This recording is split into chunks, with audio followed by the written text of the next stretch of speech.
Okay, just me this week, as we've had to move fast on this one. Due to council deadlines, Andy is off sulking for not having made it onto the local paper. Mate, I still love you. No, seriously, he's investigating the council's problem with homophobia.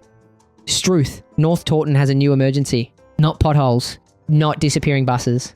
The council says it was asked at the annual town meeting whether anything could be done to improve parking. Some concerns were expressed. We'd show you the council debate. Unfortunately, since reacting to our vlogs and videos, the council has taken down the recordings of its May and June meetings, so we can't. Transparency in North Taunton.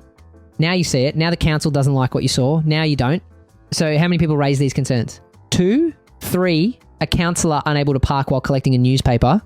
We sincerely hope town-wide restrictions aren't being pursued because somebody's morning paper involved an unexpected 30-yard expedition after leaving their driveway and finding no spaces in the square. The issue was quick to be raised by a business owner who said customers had told her they avoided North Taunton because parking was difficult. She consulted businesses around the square and reported that they all believed parking affected customer numbers. Fair enough. But anecdotes aren't data. So we collected some... During our own survey, parking was checked every day on the hour from 9 a.m. until 6 p.m. The average result? 3 empty spaces in the square and 5 empty spaces in the main car park. An average of 8 available town centre spaces. Apparently, North Taunton's parking crisis has on average 8 spaces to park. Averages don't prove there is never pressure at particular times. But they do raise an important question. Where is the council's evidence that restrictions are needed? Because its questionnaire doesn't begin by asking whether residents think there is a parking problem. It skips that bit and heads directly for the handcuffs. 1 hour limits, residents only spaces, restrictions in the car park, pay and display there, pay and display in the square and surrounding roads. 5 questions. 5 exciting ways to bugger up the lives of hard-pressed residents with no driveways and reliance on the highway provision. It's less, what problem should we solve? And more, which stick would you prefer us to hit you with? Then there's the consultation itself, not online, available in some shops and not others, and the fact that it's anonymous. Names and addresses are optional. There appears to be no unique household code, no visible protection against duplicate forms, and no obvious way of confirming that somebody ticking resident is a resident or even an adult. A child could complete one. A visitor could complete one.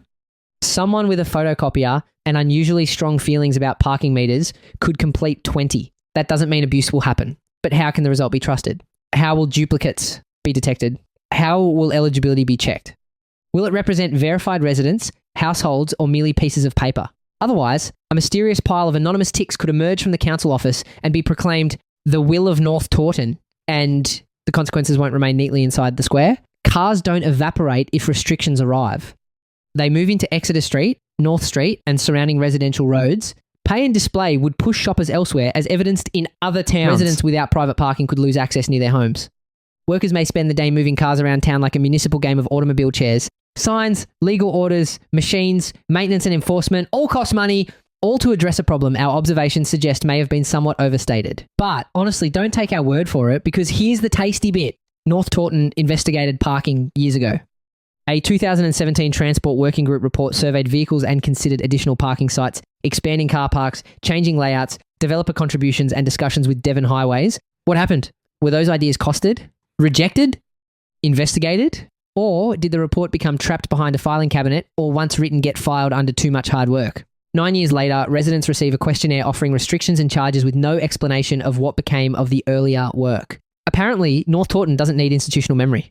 It has a photocopier, and while we're discussing transport, let's remember electric vehicle charging. Back in November 2021, councillors were publicly reported to be researching charging points, installation costs, payment methods, and government grants.